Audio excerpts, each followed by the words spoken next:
अतिक्रमण काढायचं फक्त असं आहे की जे गरिबाचे खोके आहेत, घर आहेत, हे ज्यामध्ये काढल्या जातील.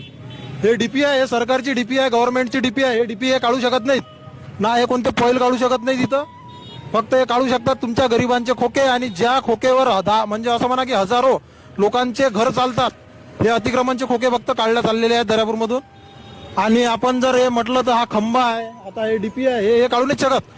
तर अतिक्रमण जर काढायचं असेल तर माझा प्रश्न असा आहे की हे खंबे डीपी हे सुद्धा काढले गेले पाहिजे. तर तुम्हाला काय वाटतं तुम्ही कमेंटमध्ये सांगू शकता. तर नमस्कार मित्रांनो, मी रावण सरकार. तर आपल्या इथं आता दर्यापूरमध्ये अतिक्रमण चालू आहे नवीन, मध्ये तर सीओ साहेब आहेत. तर सर, कायसाठी अतिक्रमण चालू आहे आपल्या दर्यापूरमध्ये? मागच्या 2 महिन्यामध्ये आपल्याकडे बसस्टँड चौकात, शिवर रोड चौकामध्ये 2 अपघात झाले. एक तरुण मुलगा आणि त्यानंतर एका शाळेचे प्राचार्य हे अपघाती मृत्यू पावले. अपघात जरी हे प्राथमिक त्यामागचं कारण असेल तरी बेसिकली अतिक्रमण, त्याच्यासमोर लागणाऱ्या गाड्या आणि त्याच्यामुळे कमी होणारा रोड स्पेस हे त्याच्यामागचं खरं कारण आहे. त्यामुळे तेव्हापासूनच आमचं नियोजन होतं की सगळ्या अतिक्रमणधारकांवर कारवाई करावी.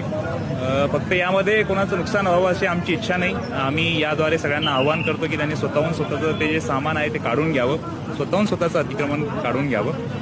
एवढ्या झाल्यानंतरही जर कोणाचं अतिक्रमण असेल तर मात्र आम्हाला नाईलाजास्तव त्याच्यावर कारवाई करावी लागेल. तर सर, तुम्ही सांगितलं का याच्या पहिले की बा अतिक्रमण काढ? 3-4दा आपली मुनियाद फिरली आहे. स्वतः सकाळी मी स्वतः माईक घेऊन स्वतः व्यक्तिशः सगळ्यांना जाऊन इंटिमेट करून आलोय. फक्त ते काय होतं की बऱ्याचदा असं वाटतं की अतिक्रमण नाही काढलं जाणार. तर मला याद्वारे तेच आव्हान करायचं की असं काही कोणी तशा भ्रमामध्ये राहू नये. 3 ते 4 दिवस आपली ही मोहीम चालणार आहे. त्यामध्ये सगळ्यांचंच अतिक्रमण